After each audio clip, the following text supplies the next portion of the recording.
Hey gang, Bronco Carl 92 here. So for today's video I'm going to show you how to replace the pinion seal on a rear differential of a Dodge Ram 2500 with a Dana 70 rear axle.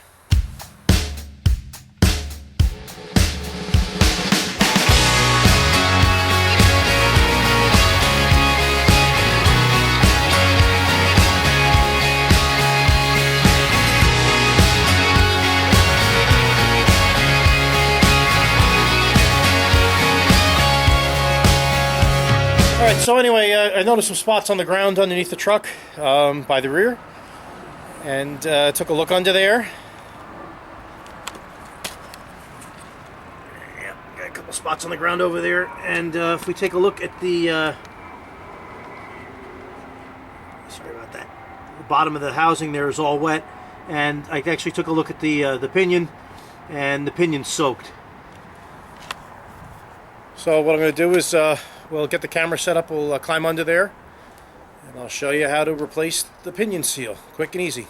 Alright, so for this job I've got a new seal for the pinion, and I've also got a Redi-sleeve here.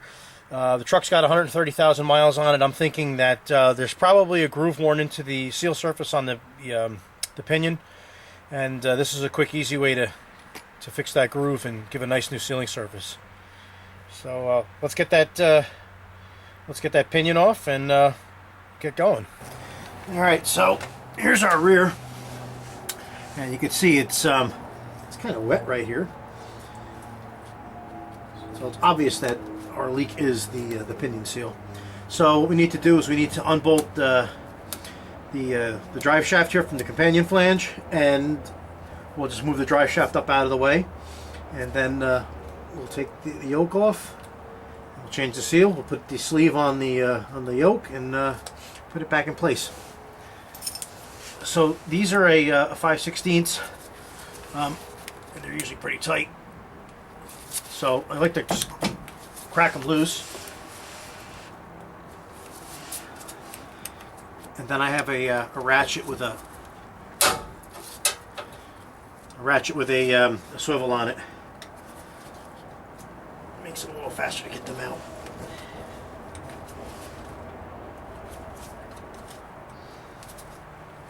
Okay.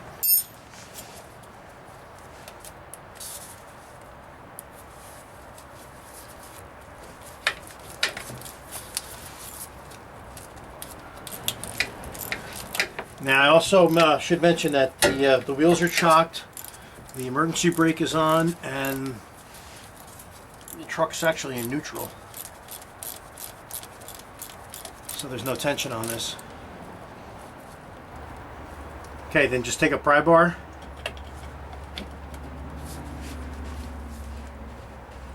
pop that loose, and probably don't want to do that. So if that happens, just be careful that you don't drop any needles. Place that back on. You can inspect your U-joint while you're here. This one seems fine.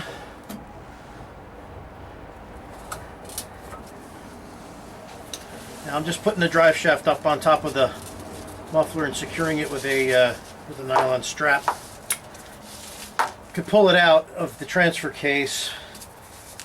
Downside to that is that likely you'll spill transmission fluid from the transfer case out. And then you'll have to actually top up the transfer case. So okay, so the next thing you want to do is we should mark the orientation of the nut to the flange and to the pinion. It's a good idea to put the yoke back on exactly as you removed it. And the other thing about match marking the nut to the pinion is so we don't over torque it. Some differentials have a crush sleeve in them, some have shims. I'm not sure if this one has a crush sleeve or shims. I'd rather not find out the hard way that it has a crush sleeve and over crush it and screw up the bearing preload. Okay, so with a nice sharp punch, we're going to mark the pinion.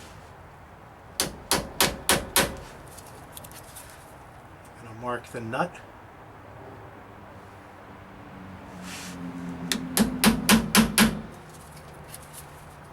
And we're going to mark the yoke.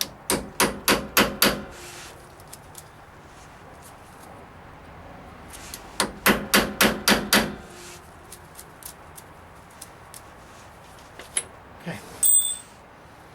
Now we'll take this off.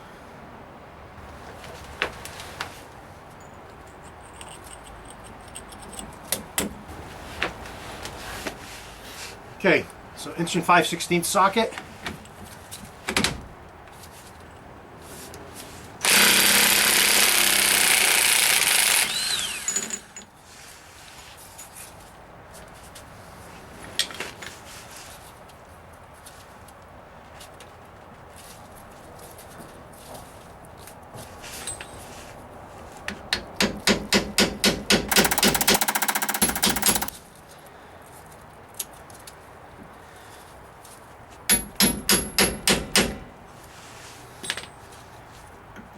Pull that off. And of course, so much for not making a mess. I'll have to get something to put under that. Anyway, we can see I was correct. It looks like there's a pretty good groove worn into here. So we'll get a Redi-sleeve on there and we'll fix that up. Stick this back on here for a second. I'll get you over to the bench. All right, so like I said, here's our yoke. And there actually is quite a significant groove worn in here. So we have a Redi-sleeve over here, and they make these things for, well, all kinds of different things. Harmonic balancers, crankshaft ends, everything. Basically you just get this this thin sleeve here and this installation tool. And basically all you do is you just knock this over this with this tool and you're good. I think what I want to do is I want to just take this thing over to the sandblaster and just clean this yoke up because it's pretty nasty looking. So let me go do that and we'll put you back on in a minute or so. Okay, so I moved the camera so we don't jounce you too much. So we've cleaned our yoke up and take our sleeve, just basically place it over the sealing area.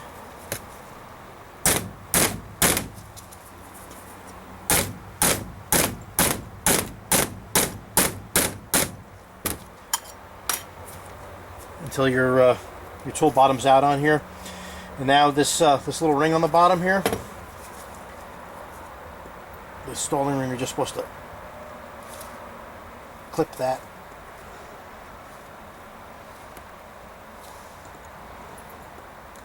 Maybe these will work a little better.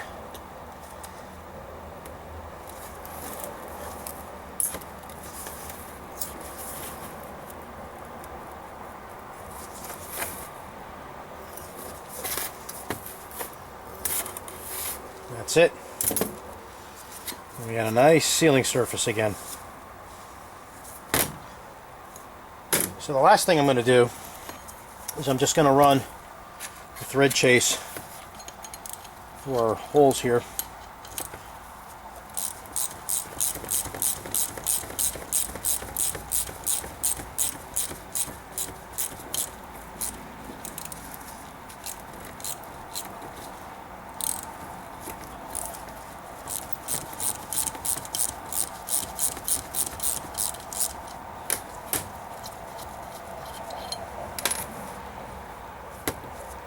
I'll do the other three and we'll put the yoke back in place. Okay, so I got my drain pan under here now. This thing's been dripping out pretty good. I'm going to be replacing the fluid in the rear also, so it needs to be under here anyhow. So next to do is let's get our seal out.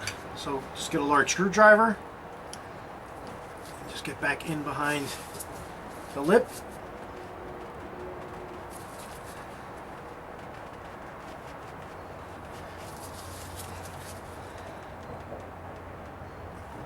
Maybe that's not going to work either.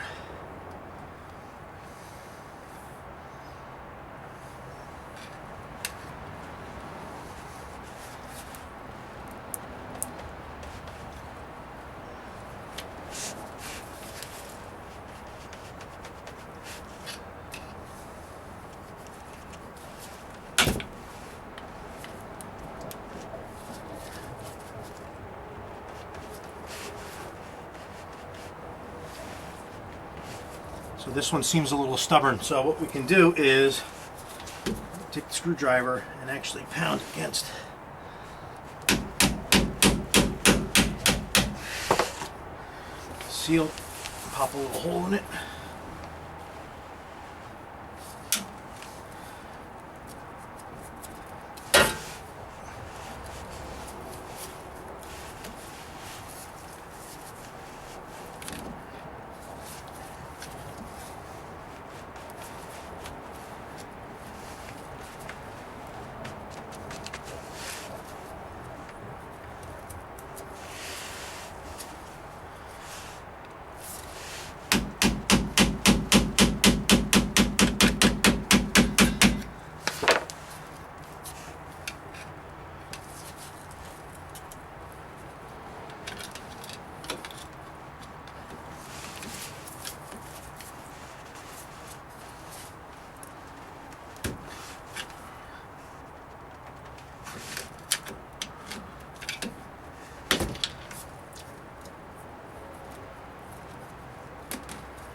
Okay, she's finally starting to move.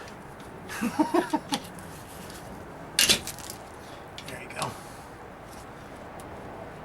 Sometimes they don't want to go down without a fight.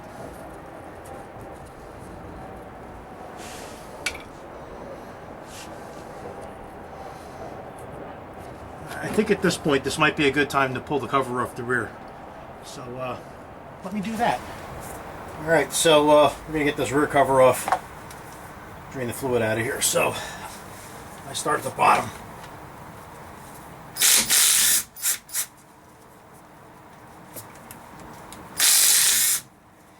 I don't think I've ever changed the fluid on this. I've had this truck for 10 years. So it's about time anyhow. And the last two, going to kind of crack loose and leave in place because we need to break the seal and let this oil kind of ooze out.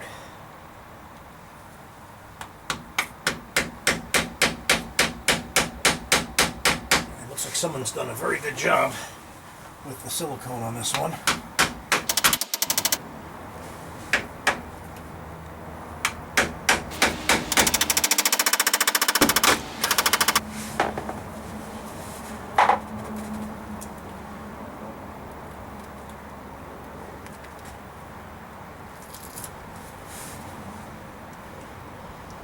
Try carefully, this is usually a messy affair.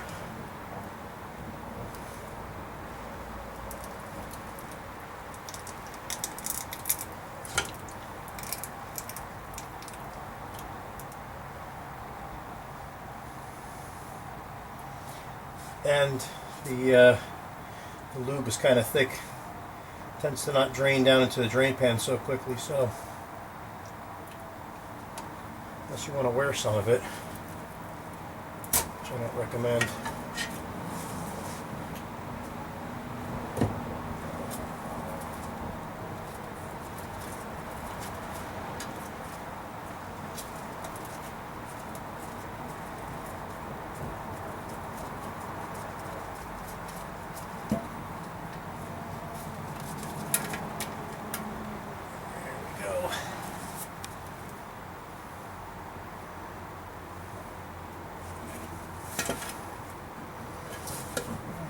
lid that's on it doesn't have much crap on it. That's good. Now let's get this cover cleaned up. Okay, so I've got the cover cleaned up. I've got the surface cleaned up. I used a rag and I just kind of pulled out the little bit of oil that was left in the bottom, cleaned everything up with some brake cleaner, blew the holes out. Spread some RTV on here with a brush. Didn't really spread out that nice with the brush, but it'll be fine. It'll smooth out. So basically, the RTV I've used is called Gear Lube RTV. I guess it's resistant to gear lubricants. I've used it before. It works pretty well.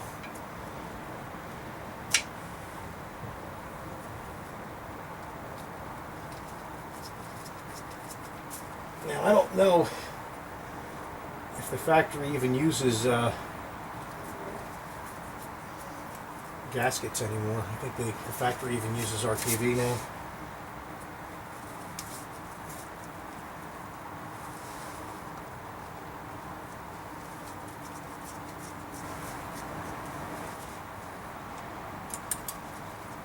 So what I'll do is after I fill this, I'll give this a little rattle can black.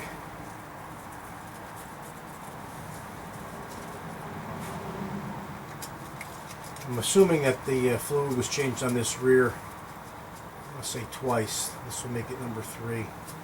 Since I saw the gray RTV on here, like I use, and then I saw some blue and I saw some red. Could have been more. But at least 3 times. Maybe that makes me feel pretty good. I'm pretty sure the guy that owned this truck before Roger, and I bought it from, took pretty good care of it. So.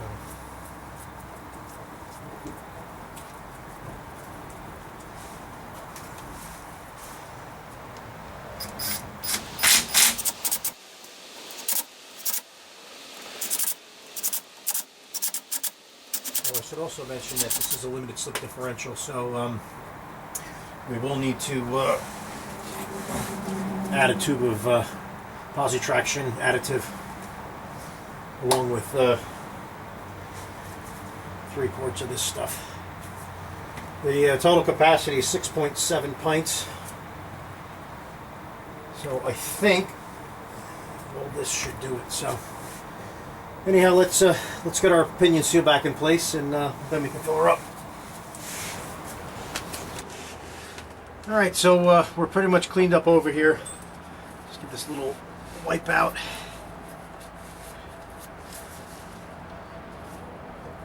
I have my new seal here,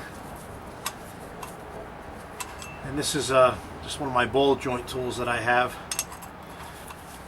It's a good idea to pack this recess here with some petroleum jelly. I'm going to go do that right now. I'll be back in a sec. Okay, so anyway, the point of packing the recess with petroleum jelly is so the wire ring that's in there doesn't pop out from the shock of driving this in.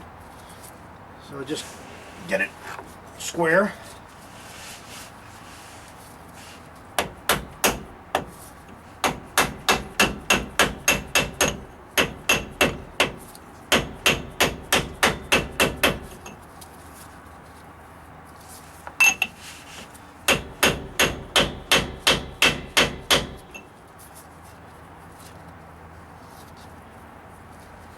That's pretty much it. Fairly foolproof. Okay, so I've cleaned up the yoke, as I previously mentioned. The alignment dot's right here, and the dot that I made on the pinion's right there.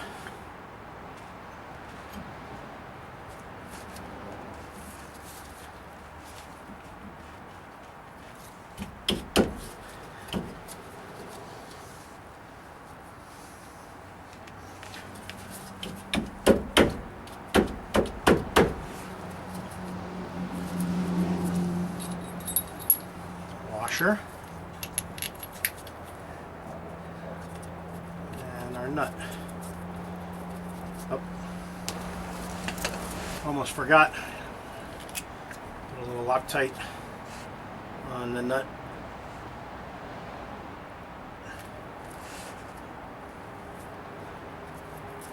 .271 red.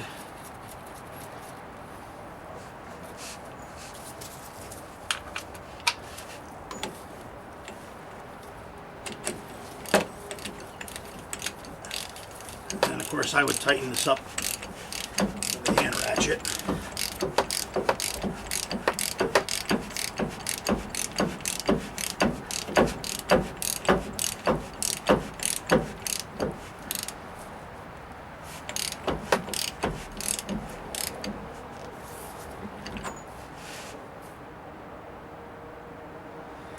Now I can see that, obviously that's just hand tight, but my pin punch is over here at about 4 o'clock, and I got to get it to about 6 o'clock. So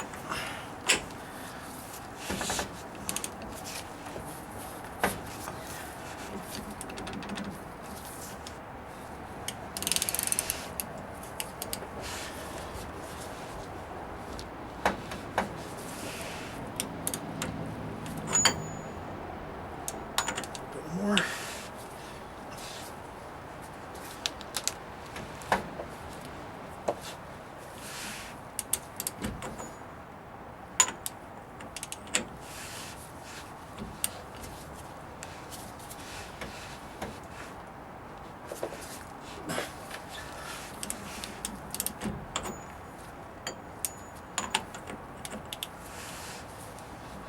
Feels like it wants to move the truck. And of course, laying down, I don't have that much leverage. All right, I'm there.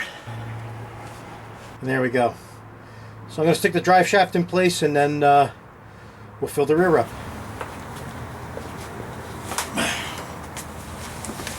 All right, so we can fill our diff up now.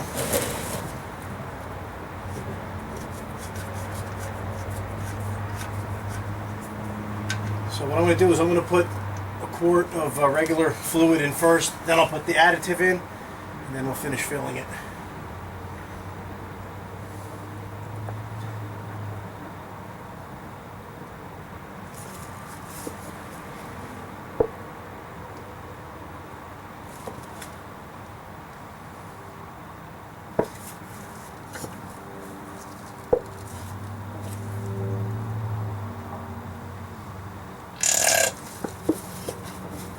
I remember one time a friend of mine was filling up a manual transmission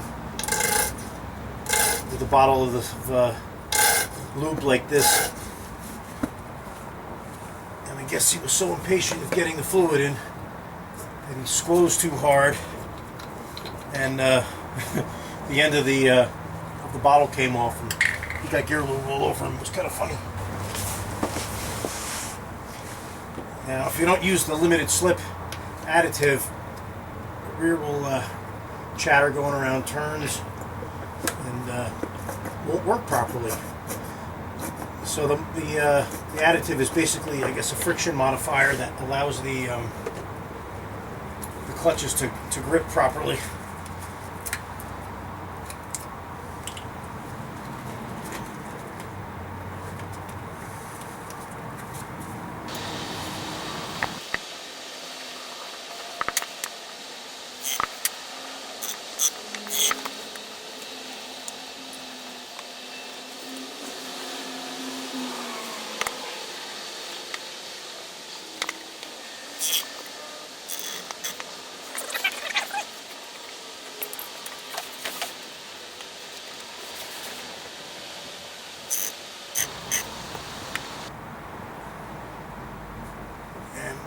Right at the bottom of the fill hole. So I'm going to cap it.